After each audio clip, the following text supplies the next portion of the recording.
Awaken and go, Becky. Chapter 1. January. Awaken and go, Becky. So my record is on. Awaken and go, Becky. Though I'm talking to myself, let it all start in this way. Hello, my listener. I just wanted to say my reader, but I'm so lazy to write my story on paper or type it on my computer. Nowadays, it's much easier to record one's awkward speech on a mobile recorder. More than that, podcasts are trendy now and very comfortable for lazy people who have lost their ability to write and share their thoughts in the best way of the epistolary style. And once again, I'm too far from my goal. It's probably better to cut this part out or to record my story one more time. But from the other side, it's so natural and ordinary for lots of people to feel oneself unconfident and be afraid of something new in our lives. What I need now is to cope with the stagnation and just start to do something. Awaken and go, Becky. I'm talking to myself, my listener. Let's start again. My dear listener, you don't know me now, but I think moving forward we will be friends and you will probably like me. By the way, I'm not so bad.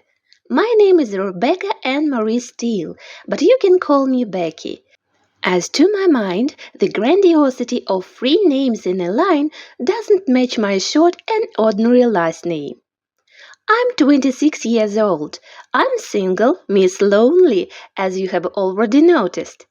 Otherwise, I didn't have any time to indulge in thoughts of my imperfection and the reasons to leave while preparing dinner before my husband returned back from work and collecting kids' toys lying here and there on the floor at the same time.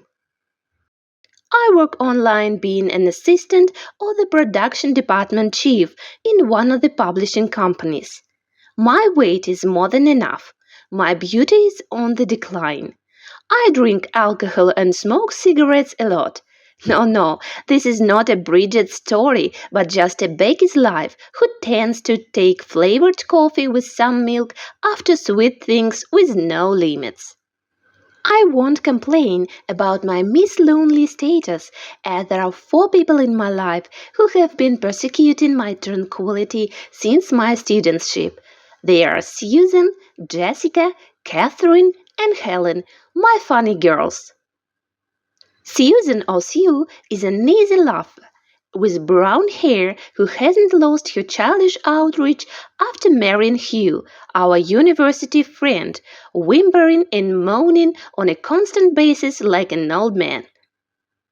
Jessica or Jess is a real Barbie with the mannerism of a princess that hasn't prevented her from being drowned in mismarriage and finally getting away from it with the status of a divorced woman with two kids. But be sure that her life is not so bad now, and her natural beauty has got her reward. Last May, she met her Ken. She called him this way, not my words, who is a handsome, sporty, smart, and wealthy IT specialist by the name of Steven. You probably agree with me that my friends being in relations spend less time with me like it was before, but I do not feel misery as there are at least two girls in my life who find themselves free from everyone and everything, Catherine and Helen. Catherine is a tall, dark-haired young lady with a slim body and a hard character, as her toughness is a result of her work, and she works in a prison. In spite of a great amount of men all around her, I mean her colleagues, but not the ones she is responsible for. She is another Miss Lonely like me, who is in a constant search of people's weaknesses and bad points. Helen is a sweet bun that is self-confident on 100%. No one or nothing can cause her feel shame.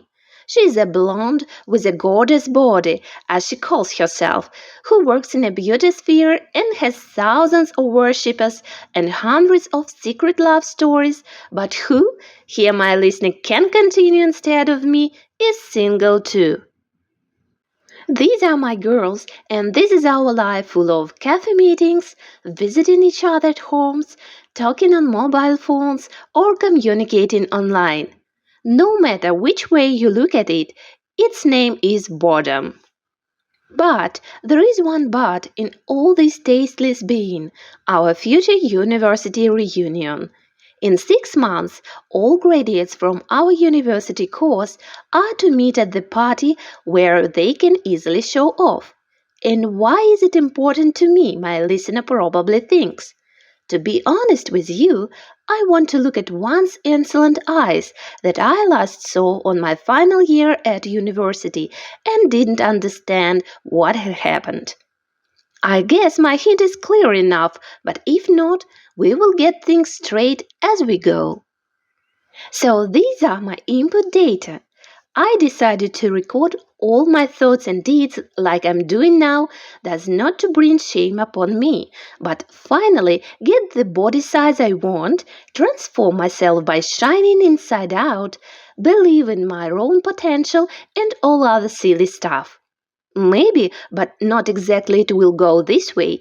In future I can publish my recordings in a form of a timely, wit and delightful story that is worthy any fantastic film adaptation. Why not? Do you see what is filmed nowadays? So my desire to do this is no longer crazy and hopeless, but quite adequate. What I need is an appropriate theme to be found out and expanded. What is always shown? Loneliness at the set of life, excess weight problems, nondescript appearance, a personality with unachieved success, lots of unhealthy habits and addictions. This is a hero of our times. And this is me, Becky.